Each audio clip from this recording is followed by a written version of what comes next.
J'ai récemment participé à une formation sur le community organizing. Alors, pour ceux qui ne savent pas, community organizing, donc organisation d'une communauté. C'est une formation qui a été mise en place pour des groupes. Les groupes, ça peut être des associations, ça peut être des fondations, ça peut être des partis politiques, ça peut être tout rassemblement de personnes autour d'une cause commune et qui souhaitent mener une lutte. L'objectif de la formation, c'est de les accompagner pour pouvoir gagner les batailles. Et quand je dis bataille, ça peut être au sein de la famille, ça peut être dans son entourage, ça peut être au sein d'un mouvement, tout simplement. Durant la formation, il y a une question qui a été posée. Si vous pouvez avoir un pouvoir aujourd'hui, quel serait-il? Il y a un jeune de la formation qui a dit ceci. Si je devais avoir un pouvoir aujourd'hui, ce serait le pouvoir d'apprendre à apprendre. Personne n'a compris cette phrase-là. Est-ce que vous compreniez ce qu'il voudrait dire? Le pouvoir d'apprendre à apprendre. Et là, il est rentré dans les explications par la suite. Il a dit ceci.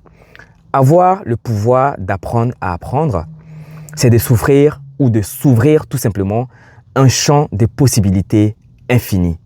Admettons qu'aujourd'hui, vous êtes expert en informatique, mais que vous souhaiterez devenir un super financier, mais que vous n'avez pas cette possibilité-là d'apprendre parce que c'est trop compliqué, parce que vous avez un âge avancé ou tout simplement parce que vous n'avez pas la motivation.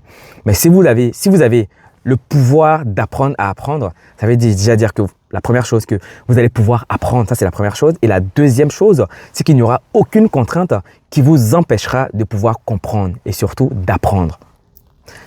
Ça veut dire, en bref, que vous avez toute possibilité de faire tout ce que vous voulez. Parce qu'à partir du moment où on peut apprendre toutes les choses, en fait, on peut réaliser toutes les choses. Et j'ai trouvé ça super fort lorsqu'il a commencé à rentrer dans les explications. Je me suis dit, mais en fait, c'est réellement comme ça qu'on devrait réfléchir durant cette nouvelle année qui va commencer dans quelques jours. Il faut qu'en 2025, on soit dans cette dynamique de formation, d'apprentissage, de changer notre situation intellectuelle qui va conditionner forcément notre réussite personnelle. Et quand je parle de réussite, je précise encore une fois, je ne parle pas de réussite financière, même si je vous souhaite vivement que vous ayez une pleine réussite financière. La réussite financière vient d'abord par l'intellect. Et quand je parle d'intellect, je ne parle pas que d'école. Je parle de l'entourage, je parle de la culture générale, je parle des nouvelles choses que nous allons devoir apprendre. Alors, le pouvoir d'apprendre va pouvoir justement nous amener à franchir cette étape, cette barrière qui jusque-là nous empêchait peut-être de réaliser notre rêve ou de passer à un niveau supérieur de notre situation personnelle, voire même professionnelle. Alors, je vous souhaite pour cette année d'avoir ce pouvoir-là. Et avant d'avoir ce pouvoir, il faut que vous soyez dans la dynamique de vouloir changer votre situation. Parce que malheureusement, beaucoup de personnes veulent des choses, mais ils ne veulent pas mettre en place des actions qui vont les amener à atteindre ces choses-là.